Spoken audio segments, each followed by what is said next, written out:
So before I introduce today's speaker, I want to do a plug for the Verge Open Studios. In fact, I'll plug all open studios.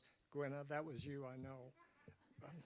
But all open studios, because North Auburn has them, Placer County has them, Verge has them here.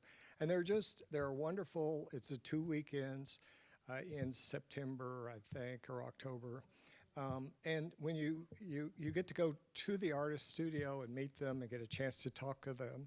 And the reason I bring that up is October 2022, I went into the Verge and I went to Laurelin Gilmore's studio and I walked in and went, holy crap, this stuff is terrific. So I sat down and we had a great conversation. I got to know her and a little bit. I mean, there's always more to know. We had lunch together today and she's really a warm and interesting person. But just a little bit about her. She's a painter. She's also a sculptor. She has a degree in library science. So that kind of led her through a set of circumstances to take over the bookstore on FN 18th. It's now Amatoria Bookstore. It's now open regular hours. You can actually go in. It's an incredible collection of books. But she's here today mostly to talk about her career track, her arc as an artist. So Laurelin.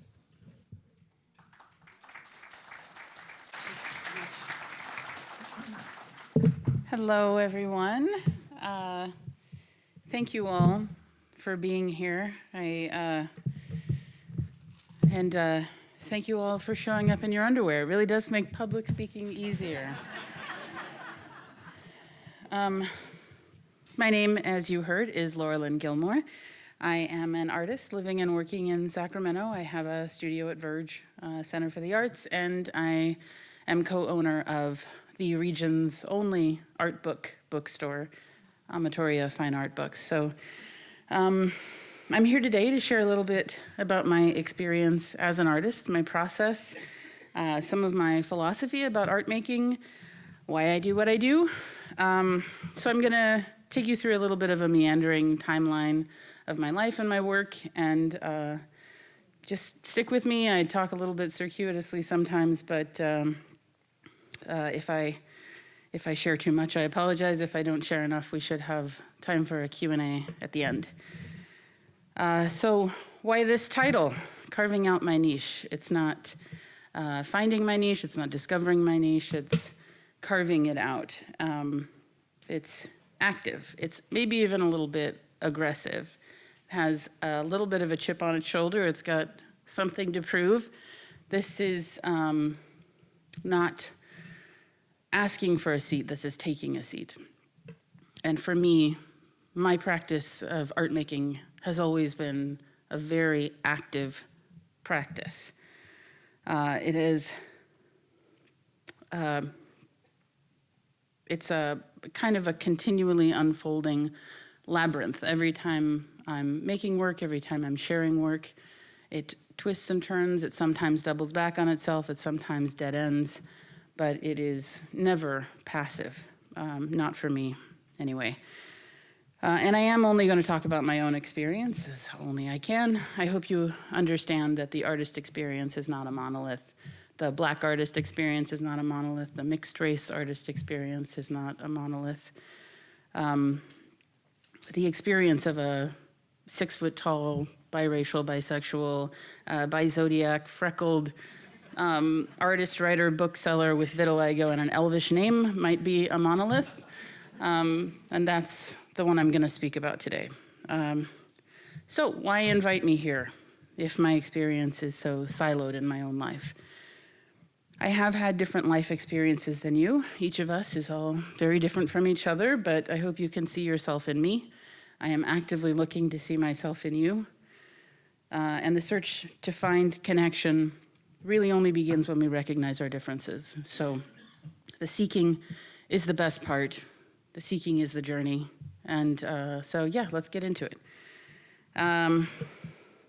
Okay, let's hope this works. I was born in San Francisco to these two lovely folks. I have 3 siblings. This is one of them. This is me and my sister with my mom. I'm the little one. My father moved to Oahu when I was 6 and sent for my sister and me to go live with him when I was in the 2nd grade. So we came back from there to live with my mother, and we found out we had moved. We were no longer San Franciscans, we were Santa Rosans. I won't go too much into the details of that time, except to say that I often felt like an alien in Sonoma County, like a traveler on an alien planet. But beyond that, in San Francisco, we lived 2 doors down from Haight Street on Masonic. Sunny days were spent in Dolores or Golden Gate Park. There was this playground with concrete slides that are like part of the hillside, so you have to like hike up onto the hill and then like slide down on cardboard. I felt like there were murals on every wall. On the weekends, roller skaters would come out with a boombox and like have a little impromptu afternoon outside roller disco. Everybody was in colorful clothes. There was the Pickle Family Circus, kites at the beach, the Holy Bagel on my way to the bus stop, and the double rainbow ice cream on the way home. Aquatic park with the big concrete steps was always the sound of bongos and steel drums to me. And there was an ocean and big trees and places to get lost right in town, and windy hilltops and fog and the echo of saxophone from inside a tunnel. And that's just the way life was. It was musical and colorful. This is my mom playing flute at her friend's very hippie wedding on a hilltop. I know that all of this is seen through the rosy lens of childhood, and that's true, but we all know Herb Caen, and he said this, and I have to agree. So, San Francisco, then Oahu, and then Sonoma County. As an adult, I can see the threads that are strung through those places and how they lead to where and who I am now. There are 2 main themes that have informed almost all of my work and my life, and they do start back there in that kind of idealized San Francisco. I have struggled with anxiety disorders my entire life. In San Francisco, I was terrified of earthquakes and mudslides and fires. On the day that I was told I was going to move to Hawaii, we were studying volcanoes in class, and they were absolute nightmare fuel for me. A mountain-sized bowl of boiling magma that can and does spill out over everything in its path is an incredible thing. But my teacher actually came in and pulled me aside, and she said, "Guess what? You're going to get to see them for real because you're going to go live on one." Yeah. But on Oahu, my dad told us it would never rain more than a gentle shower and it would never get cold. And he was right. It was paradise. But I had all new fears when I got there: jellyfish, man-o-war, sharks, tidal waves, typhoons. So nature is terrifying, but nature is also the only place I feel totally at home. The other through line is that the cure for my anxiety has always been found in nature. The cure inside the disease, much like vaccines or snake bites. Hawaii was also catching chameleons in my shirt in our apartment complex, riding my bike to go swim at Waikiki, sunset stars, everything smelled like tropical flowers. And in Sonoma County, it was the overgrown back roads that I loved. It was the overflowing places with wild roses, sugar snap peas, blackberries growing wild. You could just eat them. There were wildflowers and redwoods and oak trees. The creek where we used to play. All of these were respite from the anxieties of life as an absolute social alien. The constraints of feeling always out of my element. And I'm sure that we all know about the health benefits of forest bathing, hiking, listening to ocean waves. For me, because it was kind of a cure, I could still see the magic in the wild world and let it really never become something commonplace. I could be stuck in reverence for the wonder of growing things. I still am.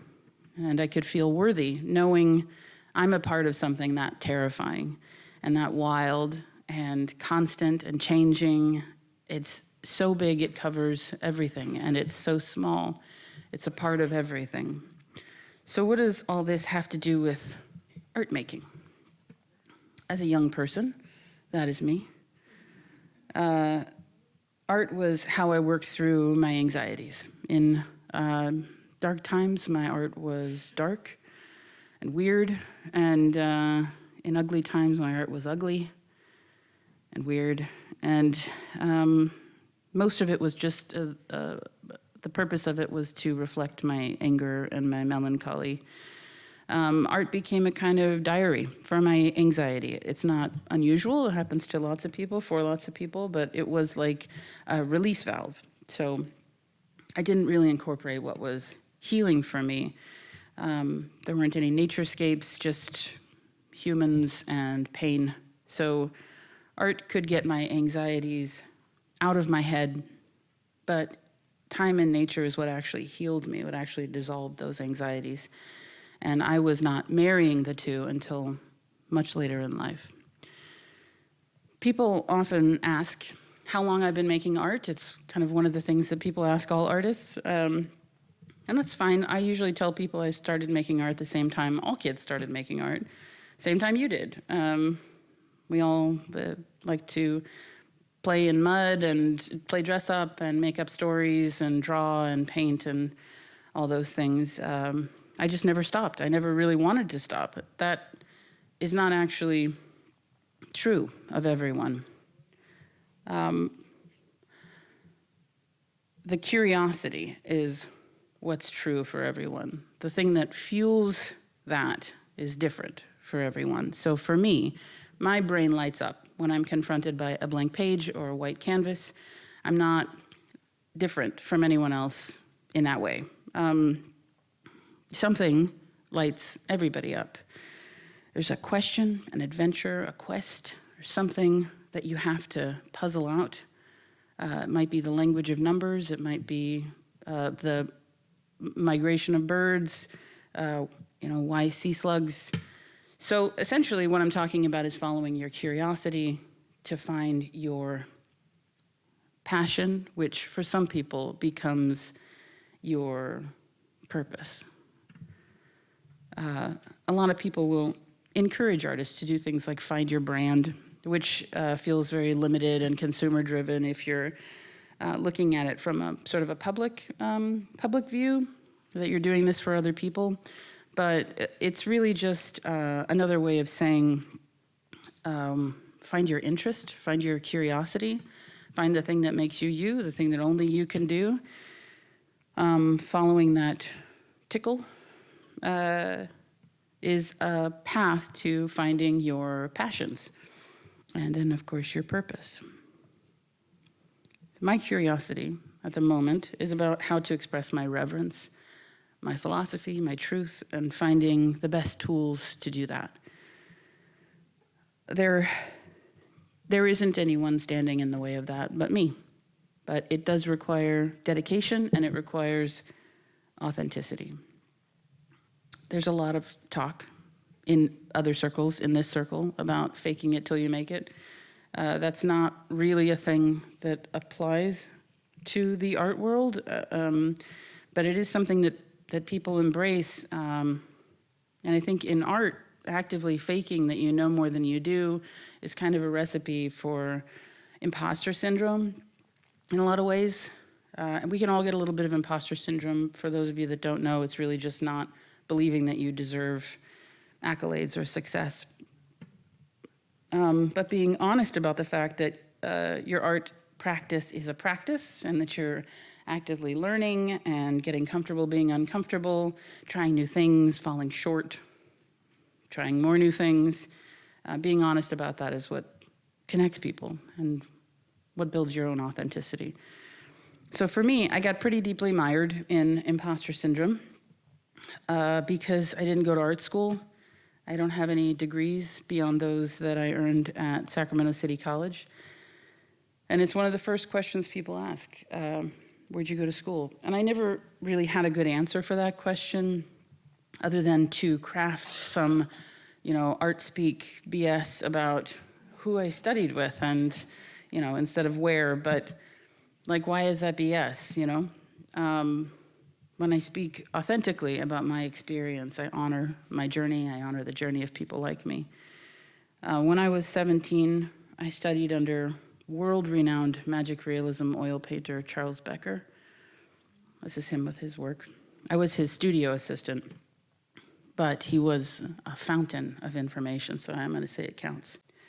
At Sacramento City College, I learned oil painting from beloved art maestro and very good friend, Christo Bear. This is him being lovely, and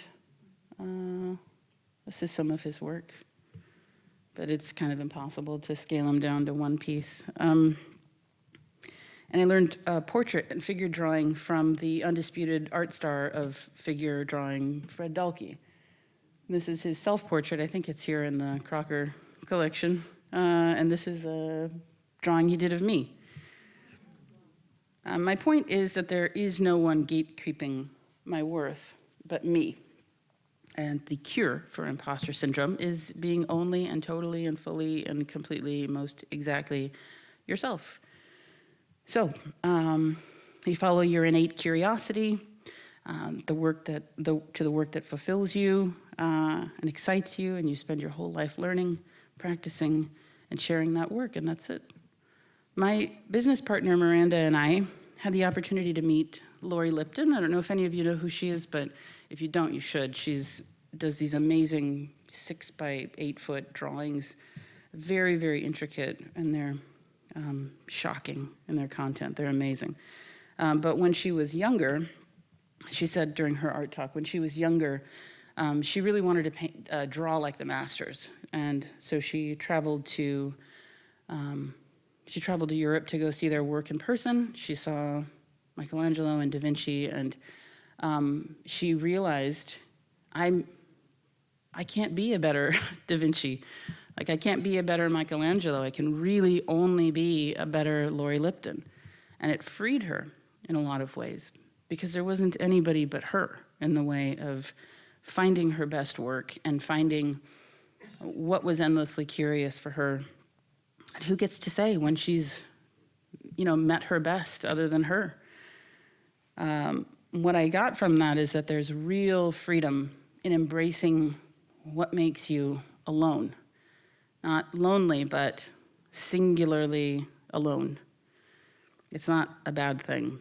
The other side of that is feeling never good enough and feeling always on the back foot, trying to prove yourself, killing yourself for perfectionism. And it's endless, and it's unnecessary, and it's beside the point. Waiting to be an expert is futile. Waiting to be a perfect example is futile. I am not a perfect environmentalist, though I love the earth. Not ideal anything, but I can speak from my experience.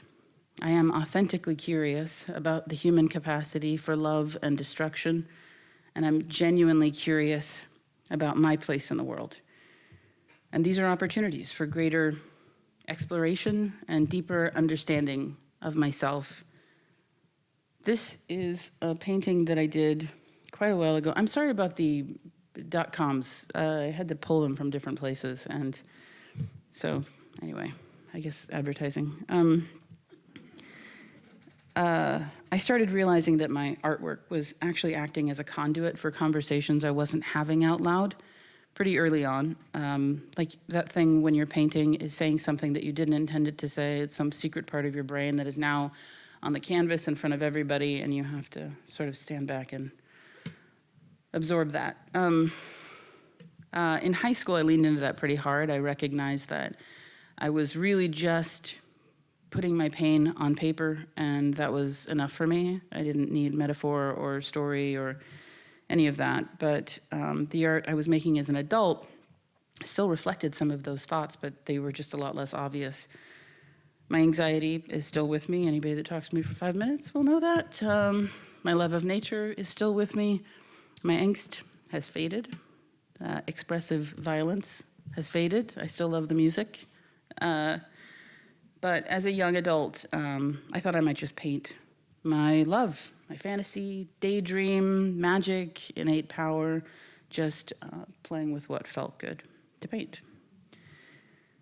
And expressing my love of nature in my art was the way for me to marry my two medicines and finally start making work that felt like it was coming from a place of healing.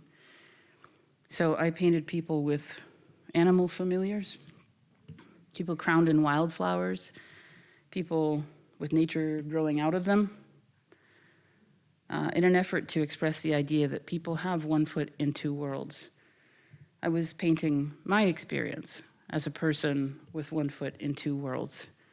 The division here is made more obvious. This is me leaning into another aspect of my life, which is duality.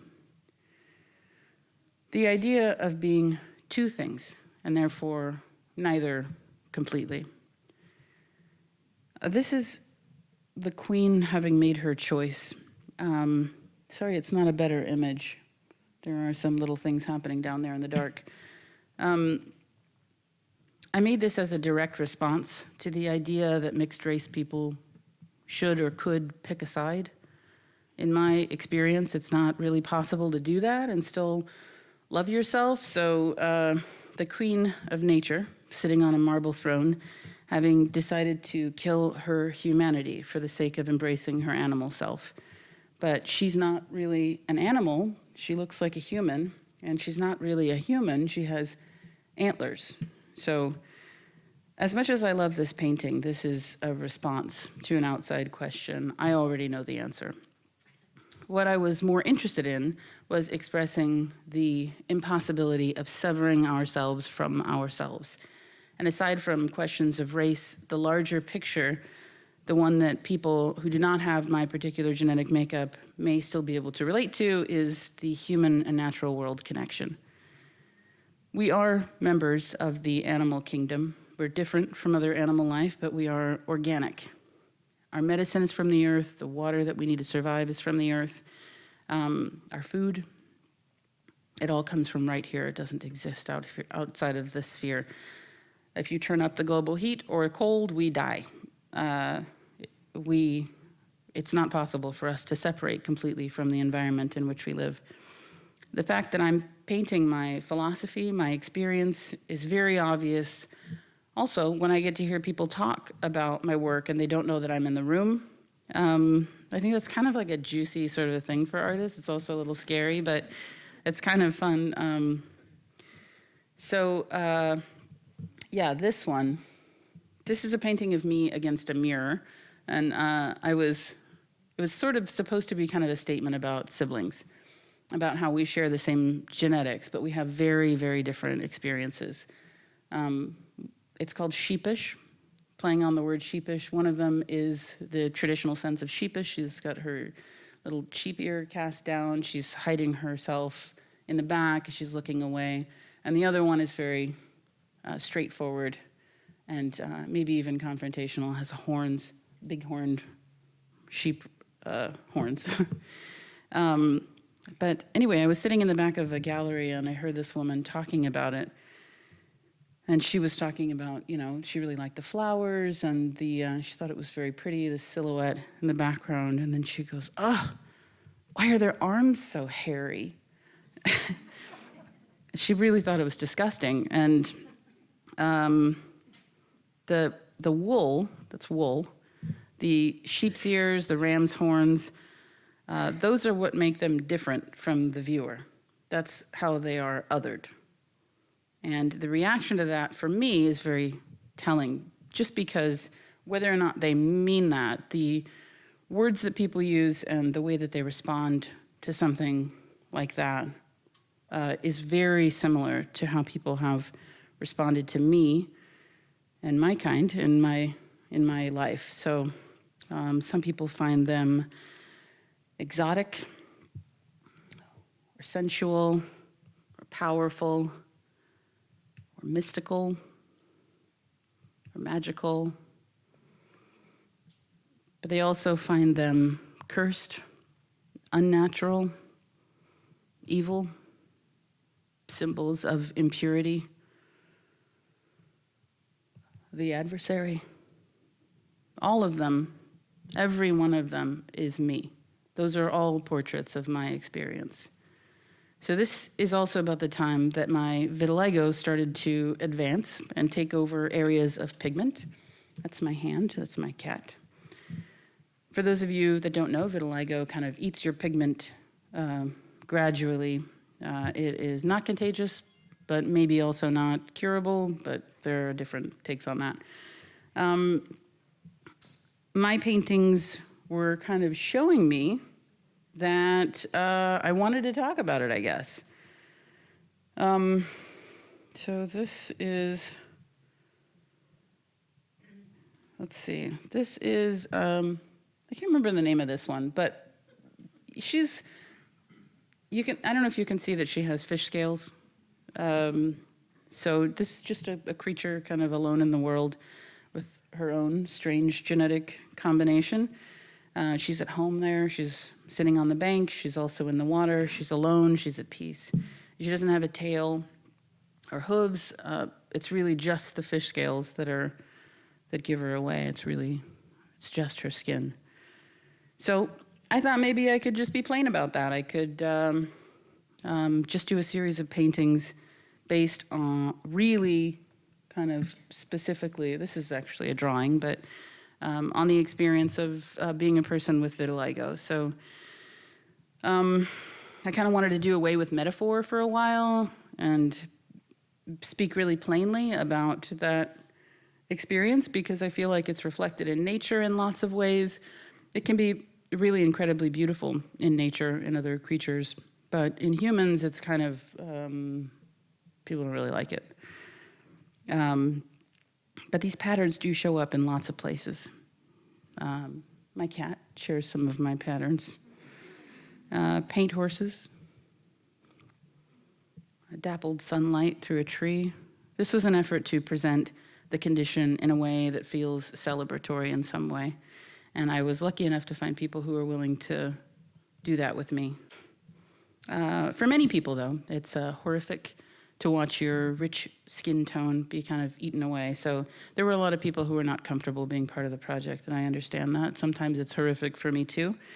And I might revisit that project at a later date from the opposite perspective, but at the moment, other interests. So I went back to fantasy.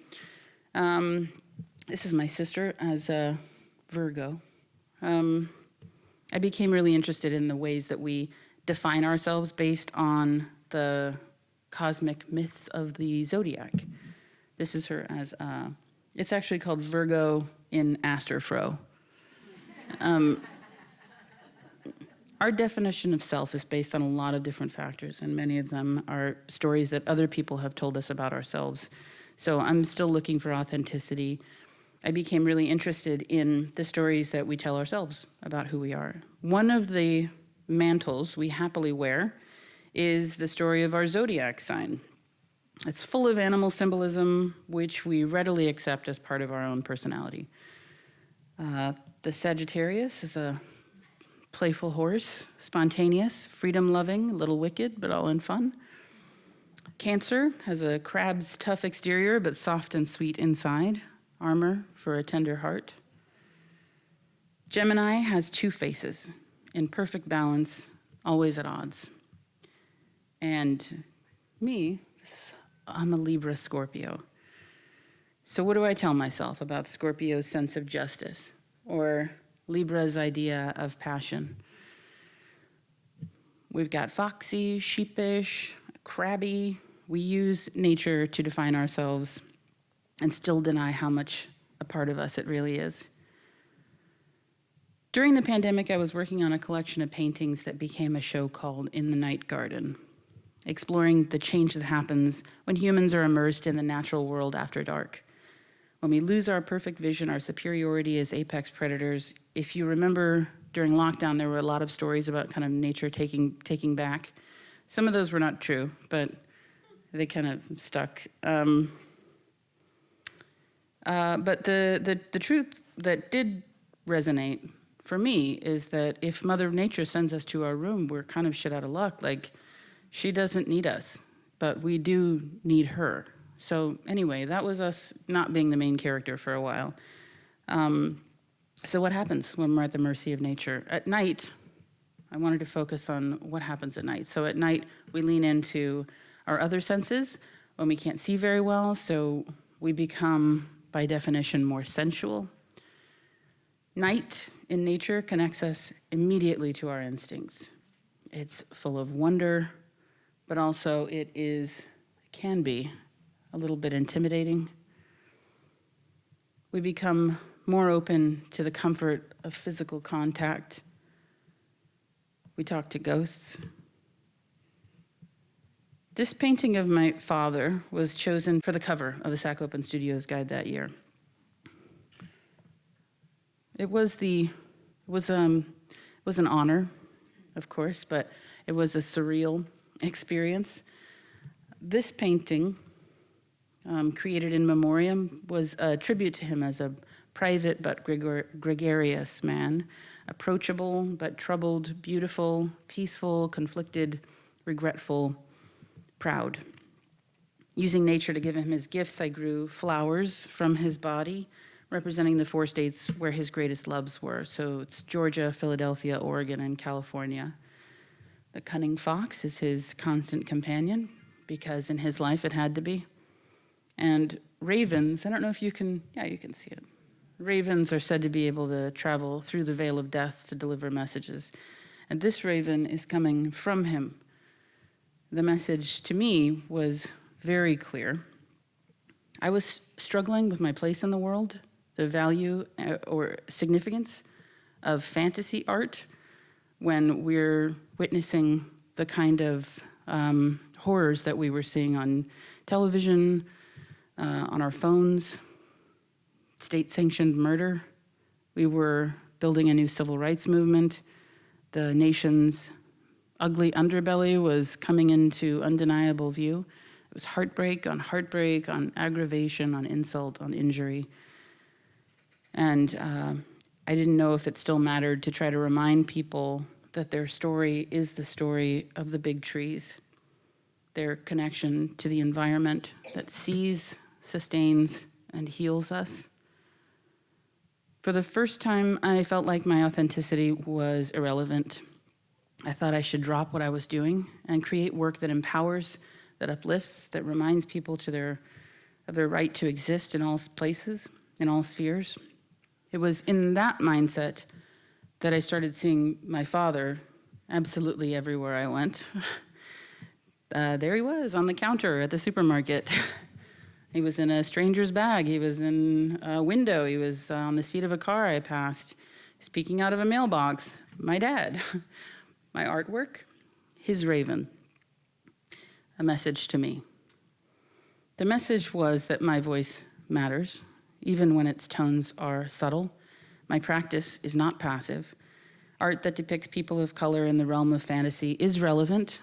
It does empower, it does uplift. It does remind people of their right to exist in all places, in every sphere. And it does the thing I set out to do, which was to remind people of their innate natural power. I was invited to be part of the Crocker's Black Artists on Art exhibit. If you get a chance to read some of these names, it's kind of mind-blowing. I shared wall space with some of the region's most exciting up-and-coming artists, and right alongside legends like Romare Bearden and Elizabeth Catlett. It meant to me that somewhere in the conversation, maybe there was room for my perspective too. I painted Unity, the grandson of celebrated Black art historian, author, educator, and artist, Dr. Samela Lewis. He's the one that invited me to be part of the exhibit. I painted him as a king in the ocean, all of his might and wisdom dedicated to protecting this little seahorse. It was, at its core, a tribute to Black men as protectors, a celebration of Black masculinity as something so strong it can be gentle. It's not my place to guide the conversation about the intersection of Blackness and maleness, of course. There are many artists, activists, educators already doing that work. This is my lane, just to celebrate, just to remind people the natural world reflects all of us and is a part of all of us. When the opportunity to apply for a grant with the city of Sacramento came up, I was intrigued. I'd never applied for a grant before. Asking for money is not comfortable for a person who grew up surrounded by affluence and having really none of it myself.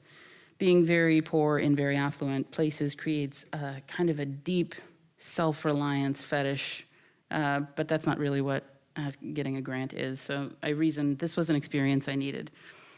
I've never done an art residency, and I've never applied for an art grant, so I applied with an idea in mind to express my love for the incredible biodiversity of California. This project probably could have been done in any place, but I'm a California girl, and here's where I wanted to focus. My intention was to explore the various climate regions of California and then make work about the biodiversity of life, human flora and fauna that exists in each of those regions. California is really, really, really rich. I don't know that it's possible to succeed in a project like that in a single year. There are just way too many magical places and too many different expressions of culture, and I tried, but I did my best. Anyway, traveling to these places was inspiring and moving and very fun. I took my mother on some trips. That's her trying to be a tree hugger off the trail. I'm not supposed to do that. I took my daughter on some trips. This is her photographing what she called a perfect Miyazaki field. Sometimes I went alone. I don't know if you can see me. That's me in the desert. I photographed these places, tried to feel their particular vibe, what I loved, what I wanted to share. The people in the paintings ended up being people that I know. But I didn't want to just plant them wherever I felt like it. I asked each of them where in California they felt the most connected to the land, to the environment, and I got some surprising answers. This is my friend Stephanie.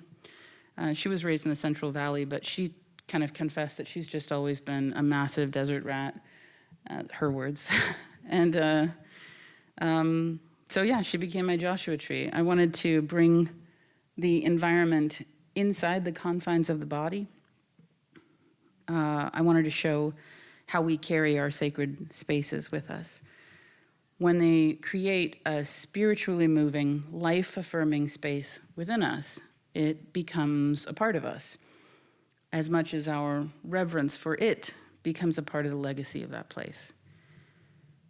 This is the northern coast with my friend Omonivier, who would consider the coast absolutely life-altering. This is the Central Valley with my friend Jesse and his family. They have dedicated their outdoor space, much of their outdoor spaces, to native medicinal gardening. It's a really kind of amazing. So they're kind of juxtaposed with the agriculture industry around the Delta in the background. The two ways that we reap the benefits of the land. Let's see. This is the Western Sierra Nevadas with my kid and one of my very close friends as the old trees, making a safe space for small things. This is the long-lost California grizzly. This is a grizzly chair, but it does recline. They're not found anywhere in California anymore except on our flag. So this one you can curl up in. This is Sonoma County, where I grew up. These are my nieces and nephew. They were all born there. And this is it. This is showing what I love about that place. It's wildflowers, those roses, sugar snap peas, wild blackberries. I'm not standing up here talking because I feel like I have any more impactful a story than anyone else. I'm not here because this kind of thing fits some sort of narrative that I have for myself, but I'm here because it doesn't. I have carved out this place for myself because it did not exist for me. If you're being authentic in your work, you may not find a space already waiting for you either. And that might be how you know you're on the right track. I've spent a long time believing my perspective is less valuable because I didn't see a space for myself. I'm regularly turned down by galleries because my work is unlike the work that they carry, even realism, even fantasy. I worked to not need that approval a while back. I am very thankful to the spaces like this one that have given me a chance, taken a chance on me, believed in me. It's usually a single individual who thinks it might be cool to see what I get up to. It does matter more than I can say. But there's never a guarantee of external approval for any of us. And, that's okay. Some people just don't get it. They don't like it. They don't want it. That's fine. Everything's not for everybody. I'm always finding my people. I know them because I can tell when their curiosity meets my curiosity. It kind of blooms together. The real truth is that the only approval that will ever really matter to an artist, the only gold star, the only pat on the back that will keep them working, even in difficult times, to create space for themselves where none of it exists, is internal. There's no gatekeeper to your truth. There is no one but you who can measure your own authenticity. So make your own space. We're all walking extensions of the earth. We're all reflections of each other. I want to close with a poem by Mary Oliver called Wild Geese, which feels like a more concise way of saying what I have spent probably way too long rambling about. You do not have to be good. You do not have to walk on your knees for 100 miles through the desert repenting. You only have to let the soft animal of your body love what it loves. Tell me about despair, yours, and I will tell you mine. Meanwhile, the world goes on. Meanwhile, the sun and the clear pebbles of rain are moving across the landscapes, over the prairies and the deep trees, the mountains and the rivers. Meanwhile, the wild geese, high in the clean blue air, are heading home again. Whoever you are, no matter how lonely, the world offers itself to your imagination, calls to you like the wild geese, harsh and exciting, over and over, announcing your place in the family of things. Thank you.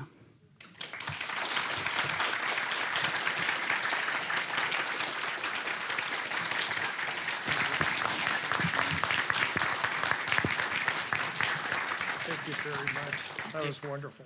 So we've got time for questions. Scott has the microphone, so raise your hand because we want to capture the question because the talk is being videotaped. Excuse me. Scott. Okay. Hello.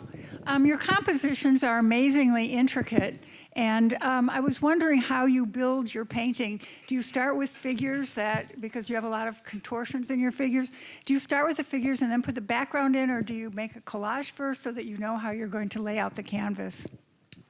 I used to think that it was cheating to use a projector, but I don't now. I do take my own photographs of the models when I can. Otherwise they're just providing them for me, and they'll have to provide a lot more for me to get what I need. But generally I'm drawing it out.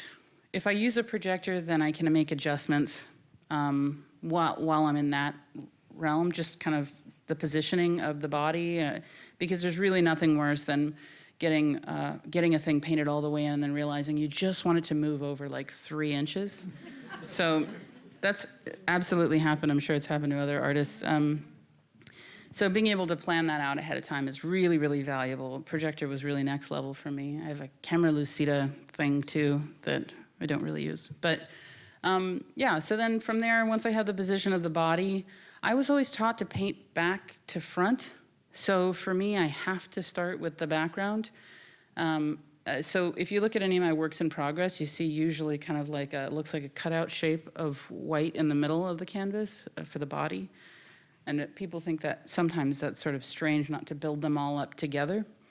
But yeah, for me, I need to know all of the tones of the landscape, the light, how far back it is, how close it is, before I start painting in the body. The body is the main thing for me. It's always been the human figure. So that once I have the background in, it can support whatever I want to do with the body. Thank you. Yeah. Other questions? Up we down come. here, Peter.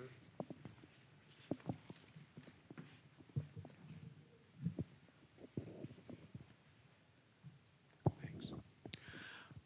William mentioned your background in library sciences, and you do own a very singular bookstore that is, if you haven't been there, I urge everybody to go visit it.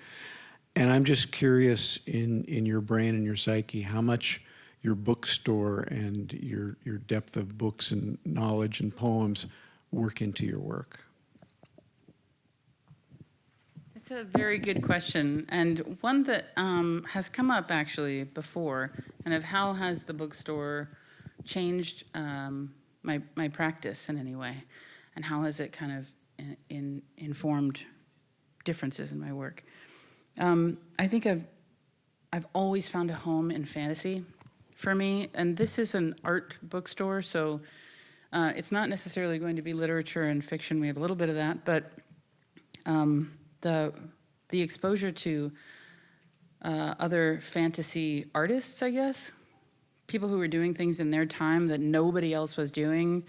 I'm figuring out how to paint a spiritual awakening without any figures in it at all.